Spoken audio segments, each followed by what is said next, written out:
The story began by revealing a black moon set against a crimson sky in a desert landscape.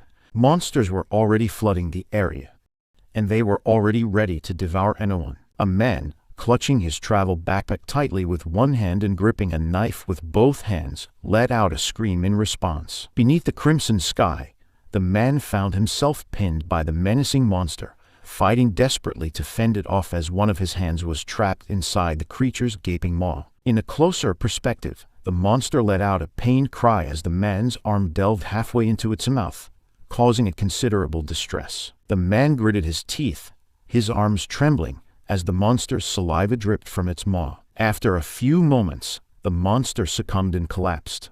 Its lengthy body with multiple limbs crashed to the ground, causing dust to scatter throughout the area. The man supported himself in a seated position with one hand while the other hand still clutched the knife that had been inside the monster's mouth. The man caught his breath and wiped his face with the hand that still held the knife, his gaze fixed on the lifeless body of the vanquished monster. The man, his appearance rugged with dark circles under his eyes and a scruffy beard on his face, began to mutter, "I can finally use my power to defeat a monster." But he was abruptly interrupted when someone called out, "Hey, unawakened." The expanse of it desert resembled a desolate wasteland. Towering, monstrous creatures roamed everywhere. Amid this chaos, groups of humans banded together to combat the varied and formidable monsters. The man who had called out to the unawakened individual turned and gazed back at him from a cliff composed of a gruesome pile of deceased monster bodies. From his vantage point on the cliff, the man shouted at the other, questioning what he was doing. He admonished him, reminding him of his role as a porter, emphasizing that he should be focused on collecting the monster corpses. Another individual demanded to know whether the man couldn't see the numerous monster corpses around. The man on the cliff then inquired if the man thought he was hired just to fool around, clearly frustrated with his actions.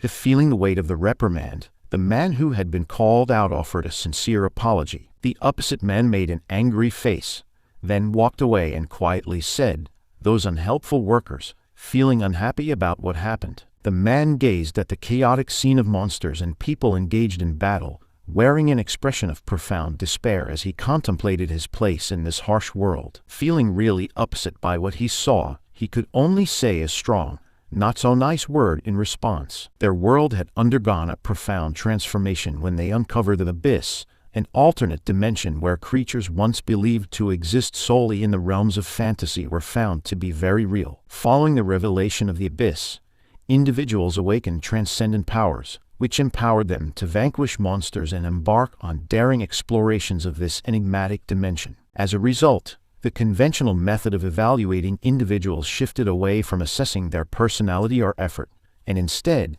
it became predominantly dependent on their awakening rank. A high awakening rank guaranteed a prosperous and secure life for anyone in this new reality. A hand extended into view, reaching out for radiant purple stone. Yet, a comfortable life remained out of reach for the main character. He was a porter tasked with hauling the cargo of the awakened individuals, but he himself remained unawakened. At the age of 35, he had never even opened a status window. As long as this man remained unawakened, he would be forever excluded from the kind of life that the awakened enjoyed.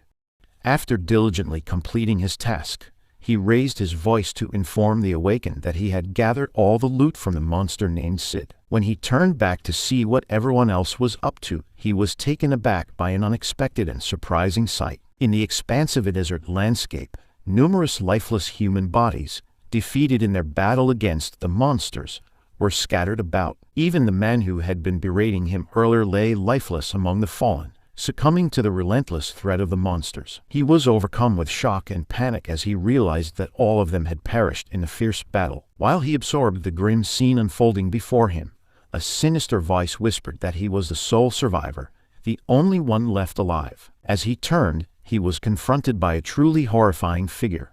Upon closer inspection, the seemingly closed eyes reveal blood-red irises without any visible pupils at their centers. This formidable creature, known as Asmodeus, was categorized as an SSS-ranked monster, signifying its exceptional level of power and threat. Overwhelmed by terror and astonishment at the sight of Asmodeus, the man let out a deafening scream.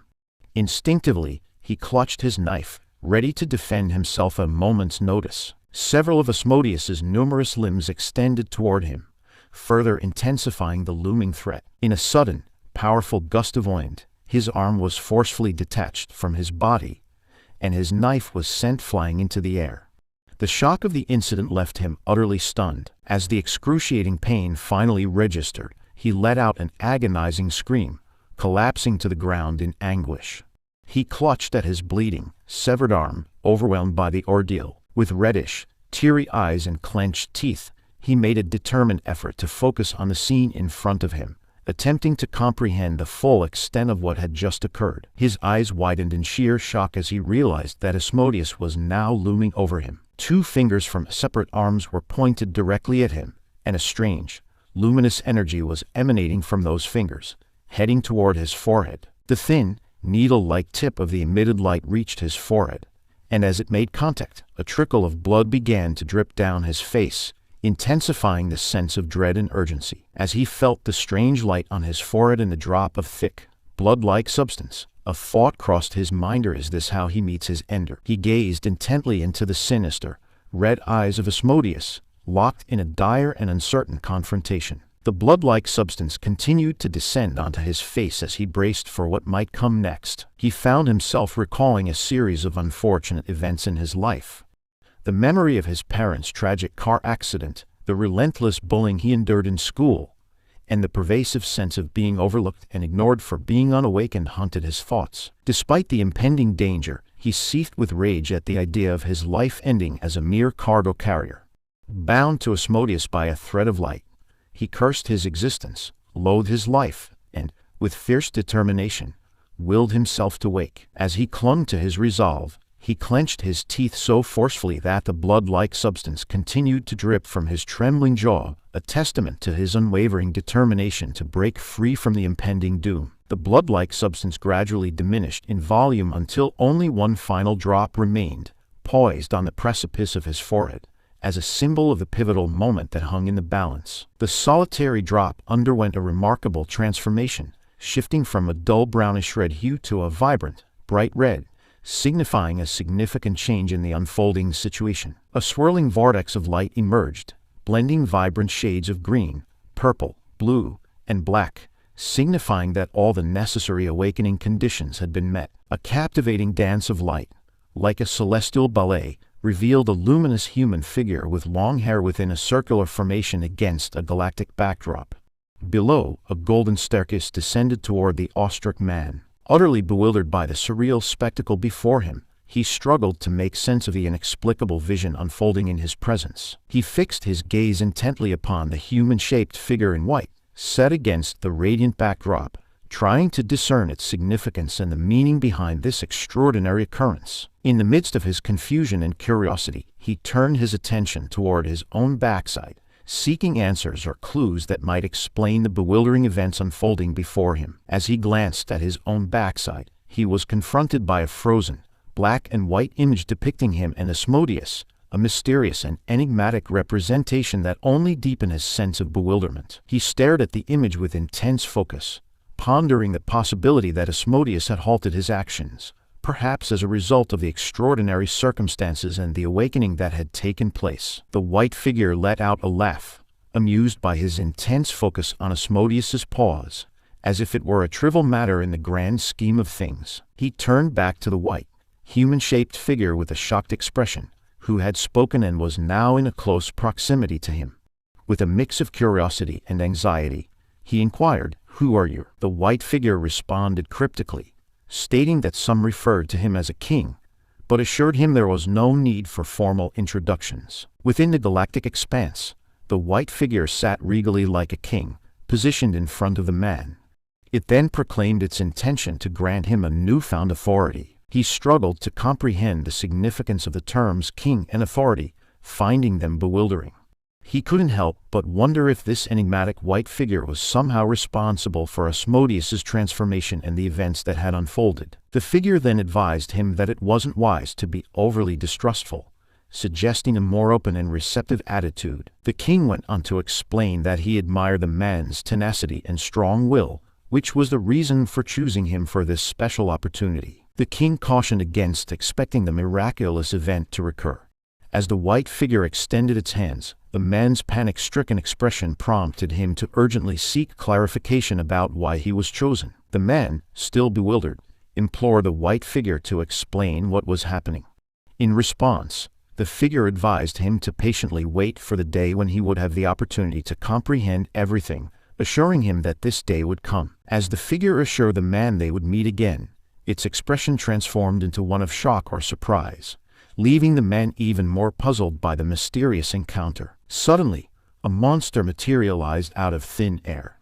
The white figure made mention of a key in the midst of this unexpected development. As the man slowly woke up, he started hearing a voice that rudely said, "Hey, you sleepyhead." He started opening his eyes as this voice told him how he is ignoring them, and this voice decided that it's time to wake him up. As he fully opened his eyes, he was met with the sight of a smiling man who greeted him with a warm good morning. However, to his shock, the smiling man abruptly slapped him with significant force, leaving him bewildered and in pain. After delivering the forceful slap, the man inquired, "Are you awake now?" As he continued to maintain a peculiar demeanor, the man who had slapped him, along with two others in school uniforms, seemed to have a familiar connection. He grabbed the man by the collar and asserted that he only listened when given a good beating. It was then that the man recognized this individual as Byuksu. He couldn't help but wonder how the person who had been a relentless bully during their high school days was now standing before him. The bully referred to him as Tian and questioned why he wasn't responding. Confusion washed over him, as he had been certain that he was in the abyss just moments ago. The sudden change in surroundings and the presence of his former high school bully left him utterly perplexed. As he received another harsh slap, he couldn't help but wonder if the newfound authority he had been granted had any connection to this baffling turn of events. His eyes bore a look of preoccupation, as if his thoughts were consumed by the strange circumstances unfolding around him. He noticed a notification status displayed on his side, which stated his name as Kim Tae-hyun, his age as 19, and revealed his rank as F along with information about his skill. This information added to his growing sense of bewilderment. He was taken aback by the appearance of the status window, particularly when he realized that it indicated he was only 19 years old. This revelation deepened his sense of shock and confusion. Realizing that the status window indicated that it had been 16 years since he was 19, he couldn't help but break into a smile. He burst into hearty laughter, unable to contain his amusement at the absurdity of the situation and the unexpected turn of events. The man's unexpected and prolonged laughter unnerved the bully, causing him to release his grip. The bully inquired about what was wrong with him and asserted that he must have gone mad, yet the man continued to laugh uncontrollably. The bully, increasingly agitated by the man's laughter, declared that he truly seemed to want to be hurt, further escalating the tension in the situation. In a sudden turn of events, Kim Tae-hyun delivered a powerful punch to the bully, striking him with significant force. The two other bullies were left in a state of shock, their expressions reflecting their surprise and disbelief at the sudden and unexpected turn of events. Kim Tae-hyun, despite his previous laughter, continued to smile as he faced the consequences of his actions, his demeanor still reflecting an inexplicable sense of amusement. His smile persisted because he had come to the realization that he had also awakened a profound transformation that had taken place within him. This newfound awareness brought a sense of empowerment and understanding. The four of them were still on the rooftop while the bully named Hyuksu lay on the ground. Kim Tae-hyun rubbed his cheek, and the two other bullies launched forward to attack him. They have their own unique powers as one yields fire on his hand while the other bully's hand is frozen. The bully tried to hit him with his fire but he successfully dodged, and then he punched back. He landed a strike to the other one. He had a serious expression on his face, as he recalled that for 35 years, almost all of his entire life as an unawakened, he did everything he could, from fundamental physical training to study all the information about the abyss and monsters and learn different skills, even interpersonal combat skills such as boxing, kendo, archery. That's why he's confident that he'll lose to the untrained bullies. The two bullies advanced towards him in an attempt to land an attack. He fought back and easily landed attacks on them as he claimed them to be someone who doesn't even know the basics. The bullies fell to the ground, and Kim Tae-hyun catches his breath. He rubbed his knuckles as he looked down on those defeated students as he smiled and uttered how he needs to take physical training again. Bi Hyuk-soo surprised him when he said, "That's a bunch of nonsense." Kim Tae-hyun saw Bi Hyuk-soo standing up while Bi Hyuk-soo expressed his shock at how Kim Tae-hyun had awakened. And he cursed at him. Bi Hyuk-soo used his special power, turning himself into a tough-looking stone, and he told Kim Tae-hyun that he was really mad and that he was going to defeat him. Bi Hyuk-soo's ability is called Stone Skin at rank C. This ability strengthens the body with stones surging from the skin. Bi Hyuk-soo attempted to give Kim Tae-hyun a punch. Kim Tae-hyun successfully evaded that stone fist. With fast movement, Bi Hyuk-soo launches another attack, almost hitting Kim Tae-hyun. Kim Tae-hyun was surprised to witness that Bi Hyuk-soo has leapt in front of him as an attempt to smash him with both of his fists. This attack caused a huge explosion, making debris and dust fly everywhere. As the area is starting to become clear of dust, it can be seen that Bi Hyuk-soo is standing still with his fist still in contact with the ground. And in a flash, Kim Tae-hyun was behind him to launch an attack. Upon sensing this, he turned to see his backside, and immediately Kim Tae-hyun's came in contact with his face with a strong force. Kim Tae-hyun's other fist was ready for another punch, but something had shocked him. Bi Hyuk-soo was staring back at him with a smirk, asking him what he's doing. Bi Hyuk-soo seemed unaffected with the attack since his face had also turned into stone. Kim Tae-hyun noted how he hurt his hand by hitting Bi Hyuk-soo. Bi Hyuk-soo launched a counterattack, successfully coming into Kim Tae-hyun's body, and that attack blasted Kim Tae-hyun away. Kim Tae-hyun crashed on the ground with a huge impact that made the ground crack. He coughed blood and one side of his head is bleeding profusely. Bi Hyuk-soo confidently walked towards him and mocked him by saying that he should have known his own limits. With a smug look, Bi Hyuk-soo called him unawakened. He asked him if he's going to run like he used to do all the time, or if he is going to choose to struggle with his newly awakened skill. While laying on the ground, Kim Tae-hyun remembered that all awakened possess a skill and a rank. It starts with rank F, who is not far from being a normal human, and the highest rank is S, who are akin to being monsters. The physical abilities and skills of the awakened rises exponentially. But Kim Tae-hyun knew that what he possesses is a skill unknown and unheard of, but it's the worst of rank. The notification screen shows that he's at rank F with a skill called Predation. Therefore, he couldn't help but to admit that he had no chance of winning against Bi Hyuk-soo, who's a C rank. But for some reason, he felt differently.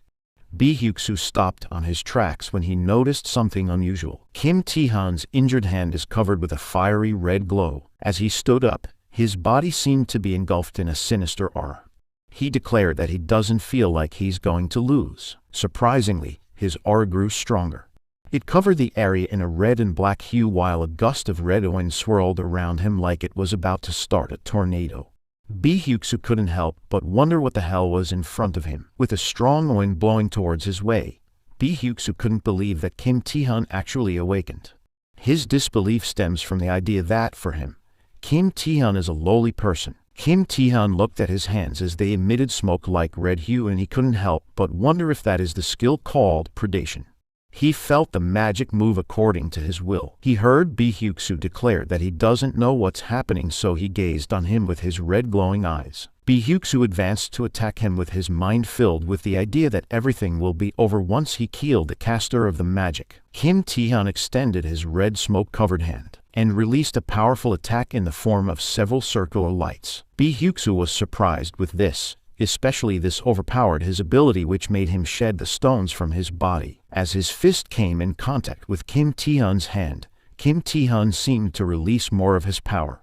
Red thread-like hue swirls around his body as his hand emits a bright light. Kim Tae-hyun's face looked serious and focused as he willed his power to his liking. His eyes became fierce as the battle continued, and Bi Hyuk-soo made loud noises as he did his best not to lose the fight. But his efforts were in vain as the stones covering his body fully disappeared. The students from across the rooftop seemed to be oblivious to the intense battle, until a great red tornado covered the whole sky. The explosion caused thick smoke to cover the whole area. Along with it are debris flying everywhere. As the smoke slowly disappears, Kim Tae-hyun's is also slowly fading away. The red hue that covered his body was no longer there, while Bae Hyuk-soo looked like he was roasted with his face covered in black dirt and his eyes had rolled back into his head. Kim Tae-hyun watched every second as Bae Hyuk-soo fell to the ground. He didn't leave unscathed as he appeared extremely exhausted from the battle. A notification screen informed him that predation had been completed, and as a result of preying upon a target, his rank went up to E. Stones started covering Kim Tae-hyun's hand, and the notification screen informed him that he has a new skill. Kim Tae-hyun's arm had looked like Bae Hyuk-soo's arm earlier. This is because the stone skin has been registered as his new skill. At the school clinic, the nurse is surprised with the patient that had come in. It was Kim Tae-hyun with the 2 bullets in his arms and the other one was placed lying down by the door. Kim Tae-hyun, looking like he's also about to pass out, still managed to politely and calmly greet the nurse. The nurse couldn't help but to let out a scream from the confusion and shock. After the fight ended, Kim Tae-hyun still initiated to bring everyone to the clinic, and with the nurse's healing ability, she treated Kim Tae-hyun. When she asked how they got injured, Kim Tae-hyun naturally lied to her by saying that they just rolled down the stairs. And surprisingly, he managed to deceive her as she did not probe any further. After the treatment, he walked on the streets as his thoughts wander.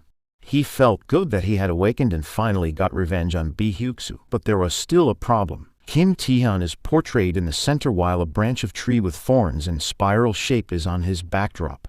This seemed to be his ability, the predation, which is one of his concerns at the moment. His rank that he barely got to change after training for his entire life instantly increased after a single fight. His rank may be an F rank, but the power exceeds that of a C rank. In addition to that, he can even steal the skills of the opponents that he had defeated. As he ascended the stairs, he started wondering why the white figure called King gave him that power, and even made him go back in time. The countless questions filled his head. Despite that, with a fierce look, he knew that there's one thing that he needed to do. He stood at the gate of a 3-story house determined to find out more about predation. He smiled as he uttered that it has been a while since he came home. After his parents had passed away, he stayed with his uncle. He pictured his uncle and his family, and his smile grew wider. He entered the house as he planned his search for information while his uncle was out. As the living room came into view, he was shocked by what he had witnessed. A man is sitting in a single chair while 2 people with their faces covered on each side, and a boy is crouched on the floor to clean up the scattered money. This boy is also surprised to see Kim Tae-hyun. The boy seemed surprised and in panic as he uttered Kim Tae-hyun. Kim Tae-hyun also called out to the kid named Wang Yi-young and he asked why the boy isn't in school. And then his attention was drawn somewhere. As he focused on the money scattered on the ground, he couldn't help but see Wang Yi-young as a mean person. That's because even before he went back in time, he remembered how Wang Yi-young used to hang out with the other bullies and even took all the money from their home, causing a big problem. Kim Tae-hyun watched Wang Yi-young whisper to the guy who just stood up. Kim Tae-hyun realized that a major incident from the past is actually happening today. One of the guys voiced out that he was actually wondering who just entered, but it was just Yi-young's cousin. He advised Kim Tae-hyun that to avoid getting into a fight, he should stay out of it and just go on his way quietly. He also promised Kim Tae-hyun that they would only take what they needed and then go away. And they proceeded to insult Kim Tae-hyun by patting his head and calling him an awakened older brother. Kim Tae-hyun stared at him with a blank expression, and a sinister smile creeped on his face as he commented how perfect the situation is, and declared that he wants to test something. This confused the guy who was mocking him earlier. Instantly, Kim Tae-hyun delivered a punch. This made the guy cough up as his body collided with the ground. Wang Yi-young and the 2 covered guys were shocked to see this and were instantly in an alarmed stance. Kim Tae-hyun went on top of the guy to land another attack. As his hand was about to reach the guy's face, the guy tried to stop it by screaming "wait," but this did not stop Kim Tae-hyun as he proceeded to use his skill predation.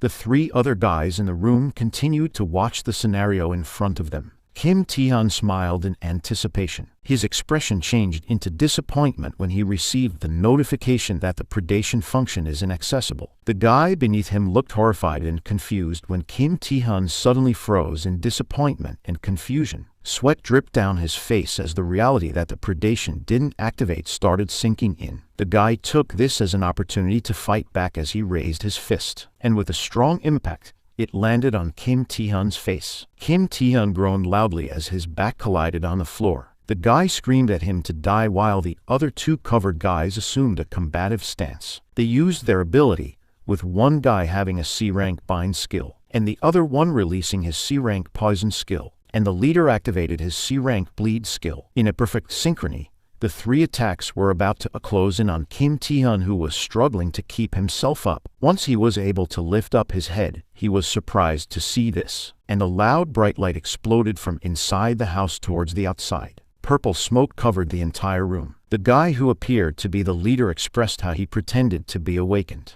He commented that Kim Tae-hun should know his place. His confident demeanor turned into shock and confusion as he witnessed the scene in front of him. Amidst the smoke, he can see the silhouette of Kim Tae-hun standing still, and a notification screen indicated that the usage of skill has been detected. Another notification showed that bind, poison, and bleed has been confirmed. These attacks covered the area, but Kim Tae-hun's body remained still as it glowed with bright light.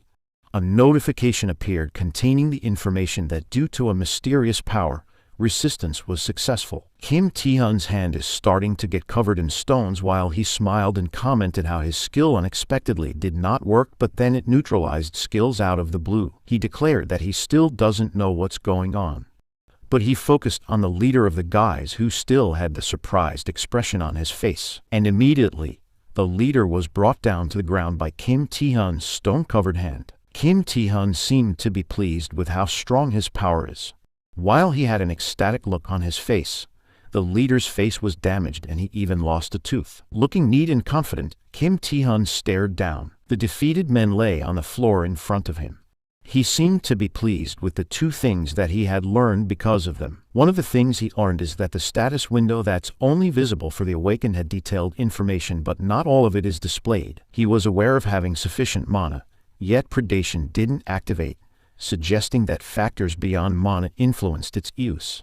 Additionally, an undisclosed passive effect of the predation skill exists, capable of countering skills related to abnormal conditions, like poisoning or bleeding, although this isn't mentioned in the skill description. With a hand on his jaw, he thought of gradually confirming whether his speculations are correct. His thoughts were diverted to the pressing concern at the moment. He asked what Wang Yiying was doing when he saw him bowing to him. With great enthusiasm, despite his sweat and snot dripping, Wang Yiying declared that after he saw his cousin's impressive side, he is reflecting on his actions. He then asked for Kim Tae-hun's forgiveness. Kim Tae-hun remained silent with a deadpan expression on his face. Wang Yiying said he'd do anything Kim Tae-hun asked, like licking his shoes or even pretending to be a dog. But deep down, Kim Tae-hun thought Wang Yiying was really sad. He always knew his cousin was a bit tricky, but he didn't realize it was that bad. He had a disgusted look on his face when he heard Wang Yiying bark like a dog. He didn't plan to give more energy into this since the urgent issue isn't his cousin. Since there was another incident that will happen that day, the said incident would have to do something about a red humongous entity with 4 eyes. This entity is covering the sky, but people in the busy street don't seem to notice. Kim Tae-hun informed Wang Yiying that he will forgive him. This made Wang Yiying enthusiastic and happy. But Kim Tae-hun continued that he wants something in return, and that is for Wang Yiying to accompany him to finish a task. In a restricted place, dark clouds cover the sky. The entrance to this place has signage which warns that the area is restricted and only authorized personnel are allowed. One man in a suit and 2 women is inside the area and is occupied with the scenario in front of them. They realized that it was a gate break. They watched how monsters showed up from a barrier. Gate break is a phenomenon where monsters appear as a path to the abyss suddenly opens up. If left unattended, a dungeon disaster will occur. The man commented how it has been 10 years since the last dungeon break. He explained that the gate was suddenly created so the monsters came swarming. One of the women expressed that judging from the monsters, if they don't do anything, the dungeon disaster is only moments away. The other woman panicked and asked if they should get the neighborhood areas to evacuate. Someone answered that there's no need for that. It was the man in a suit. He confidently explained that they already have his skill, B-rank barrier on their side. This barrier is shown to prevent monsters from passing through their world. The man continued to explain that the gate break is only at C rank. While he explains that, the monsters are forcefully trying to break through the barrier. The man added that since it's just C rank, it would mean that the monsters that come out of the gate are also C rank, indicating that the monsters are not strong enough to break through the barrier. The monsters continued to persist in breaking the barrier so much so that the barrier started having cracks. The man continued to explain something, but he stopped mid-sentence as the barrier behind him broke and the monsters started getting out. The two women witnessed this and they called out to their team leader with a hint of concern. The man immediately turned around, and with a single kick, he was able to defeat several monsters at once. He told the ladies that, as B-rankers, they were better equipped to handle the situation.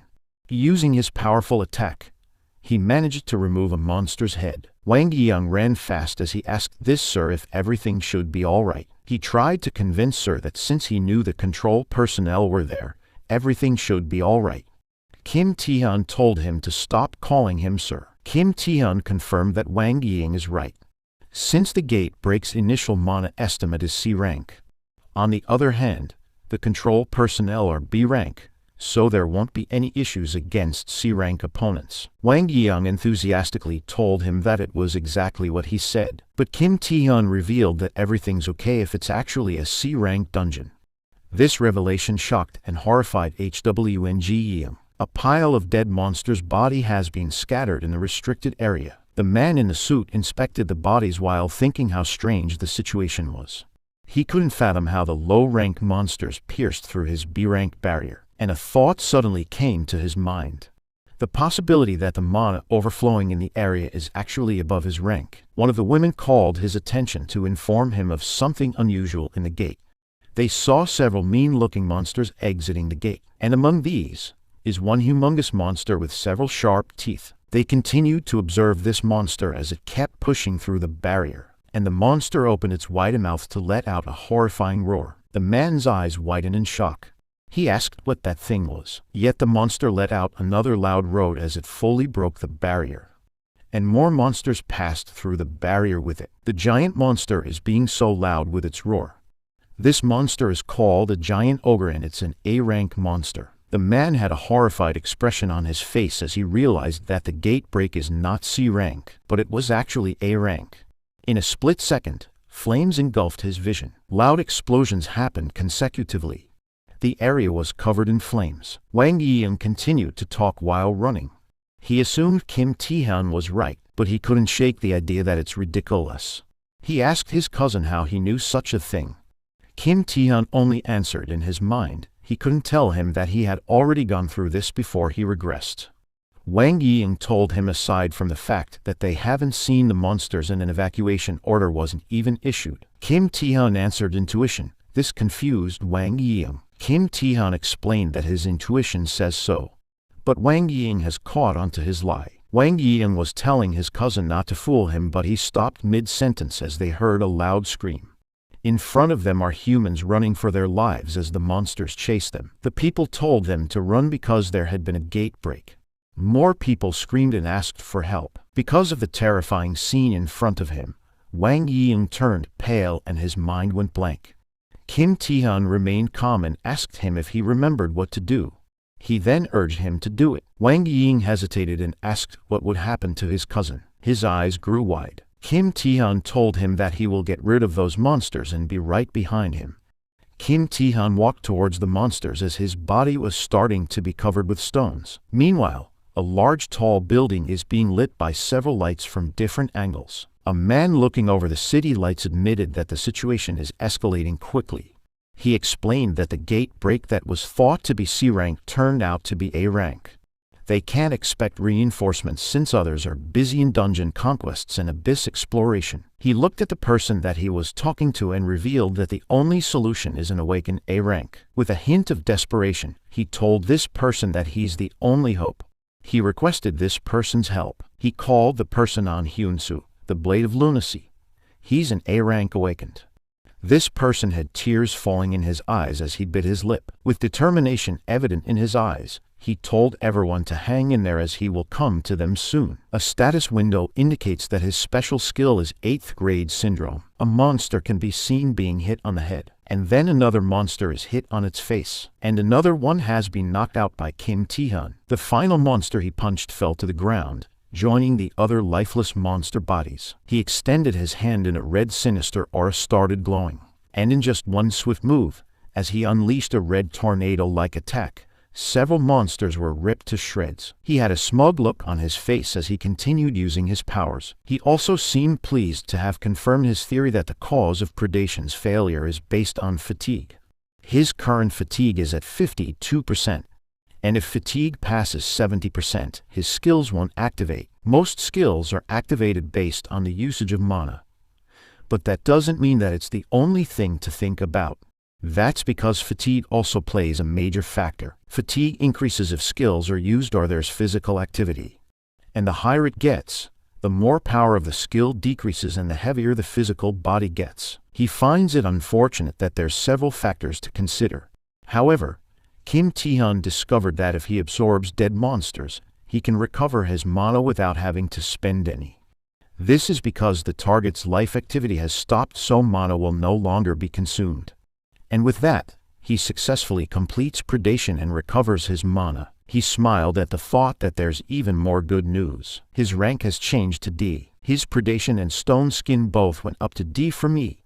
With this, he concluded that the more he uses Predation, the more that he can grow. He can already imagine that if it continues at that rate, he can become S rank or even SS rank. Aside from that, he entertained the possibility that he'll be the first SSS rank. After clearing the area with monsters, he declared that he's done and will head back to where Wang Ying is. He wasn't able to finish his sentence because of what he sensed from behind him. In an instant, there was a huge monster falling down on where he's standing. This monster is being defeated by a man with a golden sword. This isn't just any monster, but it was the A-rank ogre. The man with the sword called it a dirty monster and vowed to make it pay for all the people that it had killed. And this man declared that himself, An Hyun-soo, the warder of justice, will be the judge of its end. He declared this with all enthusiasm while tears were falling down from his eyes. Kim Tae-hyun seemed to be unamused with the childish declaration. The ogre roared as it lifted its fist in the air while An Hyun-soo anticipated the attack. An Hyun-soo, with his eyes filled with determination, he lifted his sword and showered the ogre with several diamond-like blades of light. The attack was so powerful that it formed an explosion in the middle of the city. Kim Tae-hyun was astonished by what he just witnessed. He couldn't believe that the man easily defeated an A-rank monster. He assumed that the man is the A-ranked awakened who single-handedly solved the break before he regressed. He knew the man was the Blade of Lunacy, An Hyun-soo, and he just confirmed that the man is as strong as what the rumors say. An Hyun-soo grinned and made a silly face, saying that the foolish monster met its end by his just a sword. Watching this, Kim Tae-hyun couldn't help but agree with the rumors that An Hyun-soo was a bit silly. As he continued to gaze at An Hyun-soo, he wondered why he suddenly appeared in the area.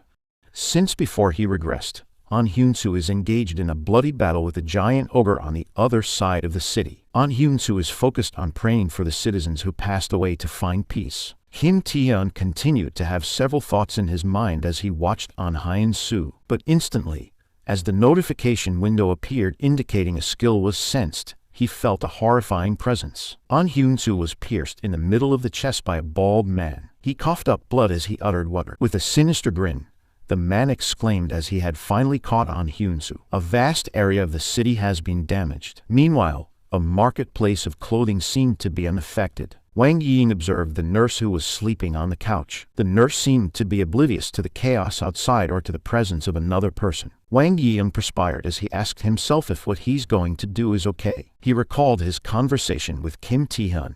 He was informed that a lot of people will die, and one of those people is their school nurse, Choi Naeum. Kim Tae-hyun informed him that the nurse will die because she focused on relief activities rather than evacuating. Kim Tae-hyun asked Wang Ying if he can put people to sleep with his sleep skill, and Wang Ying confirmed this. He was then given an instruction to put the nurse to sleep and evacuate her to a safe place, and Kim Tae-hyun declared that he will handle the rest. As he continued to watch Choi Naeung, Wang Ying wondered how his cousin knew all about those things. All of a sudden, a thought crossed his mind. He judged this thought as nonsense, but he couldn't fully shake it off since it's the only possible explanation. His blood rushed with the idea that his cousin awakened to a skill to see the future. He exclaimed how seeing the future is so cool. An imaginary Kim Tae-hyun with a crystal ball and cloak tries to say no. Wang Ying chose to think that nothing will go wrong. Meanwhile, Kim Tae-hyun can only curse upon seeing the scene before him. An Hyun-soo is clutching his chest as he comes face to face with the man who stabbed him. Kim Tae-hyun couldn't help but think how it all went wrong. An Hyun-soo demanded for the man to declare his identity. The man had a creepy expression as he commented how An Hyun-soo is still alive after being pierced in a vital point. He remarked how A ranks are in a different league. The man told An Hyun-soo that it makes the hunting fun.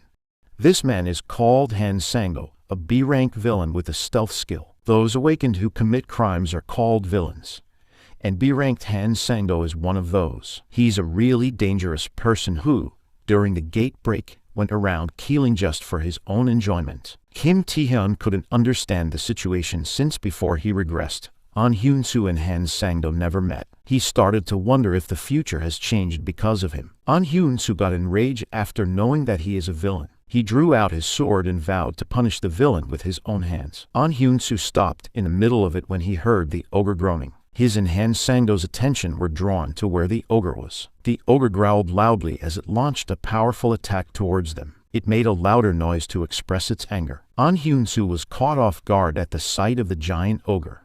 Han Sang-do laughed. He seemed to be amused with the regeneration ability of the A-rank monster. The ogre raised its fist again, in preparation for another attack. His fist came in contact with the ground, and it caused a massive explosion.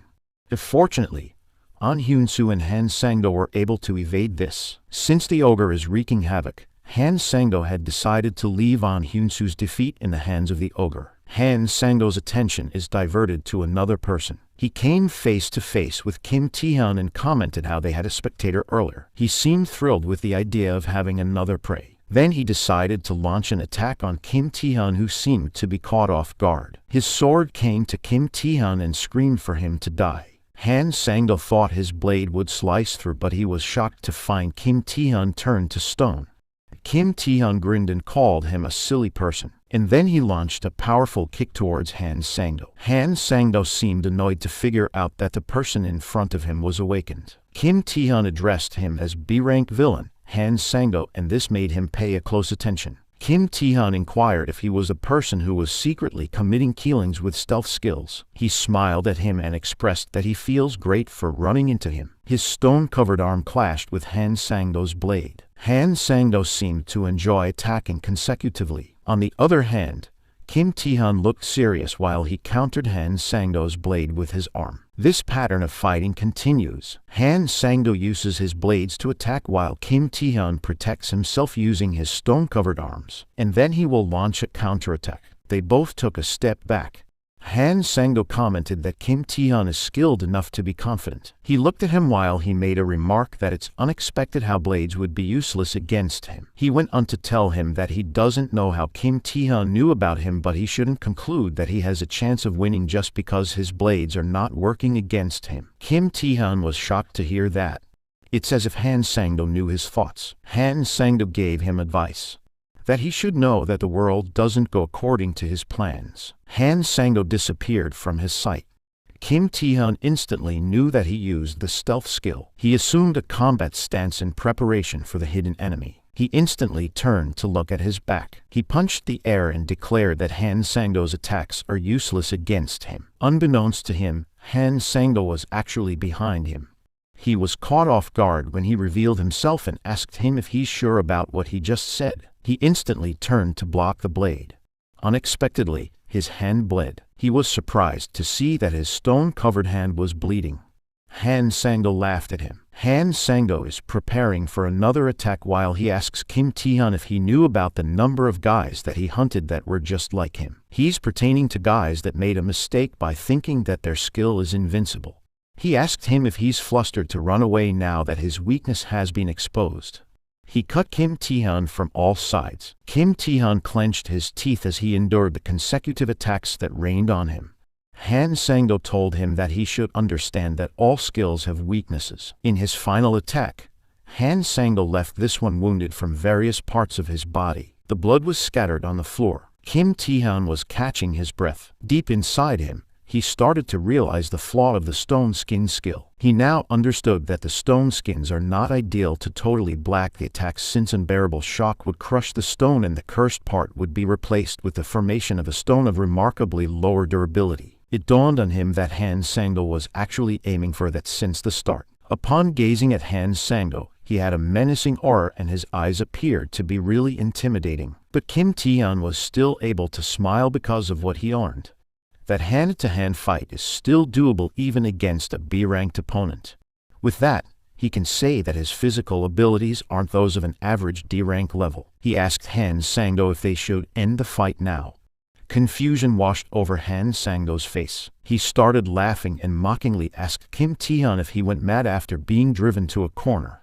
He advanced towards Kim Tae-hyun at full speed. Kim Tae-hyun asked him if he knew why he wanted to meet him, but Han Sang-do chose to dismiss him. Instantly, a red hue was reflected on Han Sang-do's wide eyes. He witnessed Kim Tae-hyun using his power as Kim Tae-hyun revealed that his intention was to take his stealth skill. Han Sang-do wondered about the wicked mana that he felt. He got annoyed to know that Kim Tae-hyun was hiding that, but it appeared that he wasn't scared at all.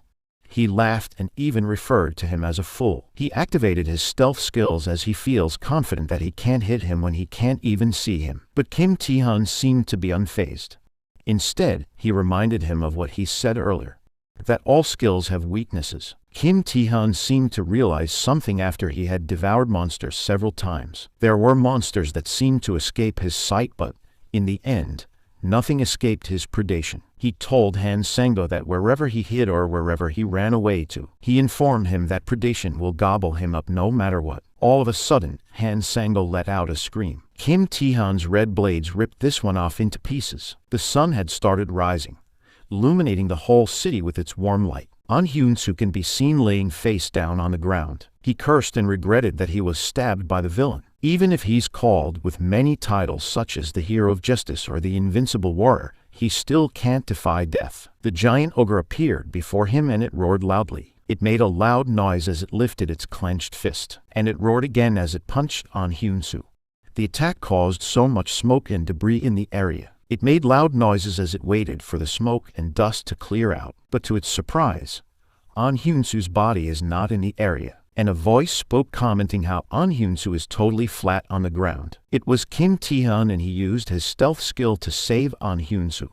The giant ogre heard him and turned towards his direction. Kim Tae-hyun smiled while his aura covers his body and he uttered that it's no wonder that An Hyun-soo is on the ground since it was comfortable. The bright light of the rising sun covers the dark sky. A man and a woman were surprised as they opened the door. Wang Yi called out his mom and dad and announced that he's back home. Kim Tae-hyun asked his uncle if everything's all right. Tears fell from the eyes of the old couple. They were so relieved that the monsters didn't harm the children. Wang Yi laughed and told them that nothing happened. The old couple told them that the house was a mess as if someone ravaged the place. Wang Yi insisted that nothing happened and even asked Kim Tae-hyun to agree with him.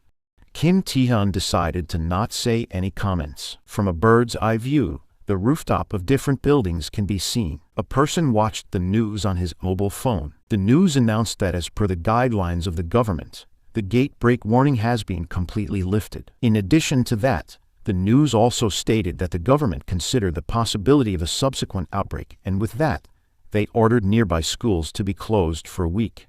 And as news of survivors is gradually coming in, the public is breathing a sigh of relief. The man in suit earlier and the two women who were with him can be seen wearing hospital gowns as they pass through the hospital's corridor. The nurse, Choi Ning, is explaining to the police how she woke up in a department store without any recollection of going there. Meanwhile, An Hyun-soo is on a live broadcast to announce that he is not the one who took down the giant ogre.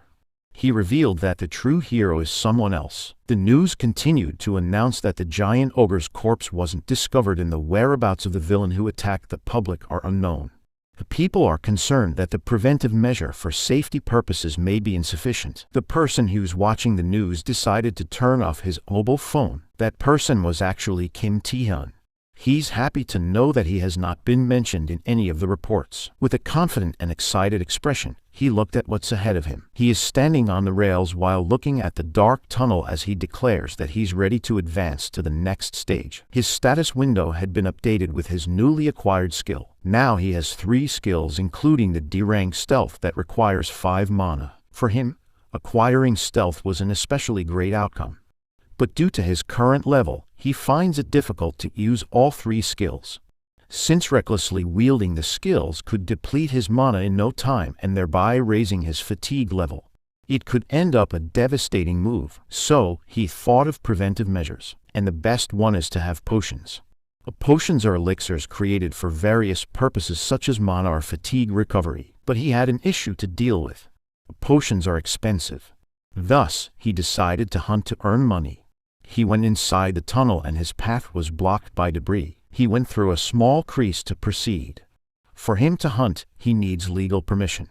Actually, the law states that using skills without legal permission is considered illegal, so it left him with a single option. After going through the narrow passage between the wall, he was able to arrive at this destination where multiple gigantic monsters gazed at him. The only solution that he had is to explore and discover dungeons. The monster spoke and asked how a mere mortal could come in their place. Another monster wondered how the mortal found them. One monster suggested that they should paralyze the mortal so they could have a feast. Kim Tae-hyun heard all their statements. He commented on how they are such great talkers. He wondered if those monsters are of high intelligence. The notification window showed that the monsters are called the Spider Sisters and they are of B rank. He expressed how B ranks are not enough to increase his ranks. He wondered if he needed to eat hundreds of them to reach his goal. The Spider Sisters got really upset with this and decided to go after the overconfident human and attack him. One of the Spider Sisters had puffy cheeks, and in unison, they told him that they are going to eat him alive. And simultaneously, they spit out a purple substance on him. The Spider Sisters laughed as if to mock him and asked how he felt. They asked if he felt himself becoming paralyzed. To their surprise, their victim is unaffected. Kim Tae-hyun's skill called Resistance has been activated. Kim Tae-hyun seemed to be pleased with the Spider Sisters' useful skill. The Spider Sisters screamed for him to wait, but it was followed by them groaning in agony. A notification appears stating that he has succeeded in a complete predation. He had obtained a new skill called Paralysis. One of the tall buildings in the area is the headquarters for the new South Korea Player Association. 2 men guard the wooden gigantic door. Inside the building is a woman who is holding a coffee, and 2 men. One man seemed to be nervous. He's Go Tae-wook, the deputy manager of the new South Korea Player Association. A player is defined when an awakened player is legally permitted to use their skills for various objectives such as abyss exploration, dungeon clearing, and so on. Currently, there are 5 player centers of the New South Korea Player Association. New South Korea's largest guilds are also known as the 4 Great Guilds, or the fighters are also known as Undivided. The crafters called alchemists, the mages called the magicians, and there's the informants called nightwalkers. And the authorized agency that manages the players, including the 4 Great Guilds, is known as the New South Korea Player Association. And in front of the deputy manager is the guildmaster of the Nightwalker and also an S-rank player called Yu Ion, and a man who thanked Yu Ion for coming, whose name is Ji Jinwei. He is the chairman of the New South Korea Player Association and an S-rank player. He asked Yu Ion if she discovered something. Yu Ion confirmed if he was pertaining to a malignant guild. A malignant guild is a criminal organization formed by the most brutal fellows even among villains.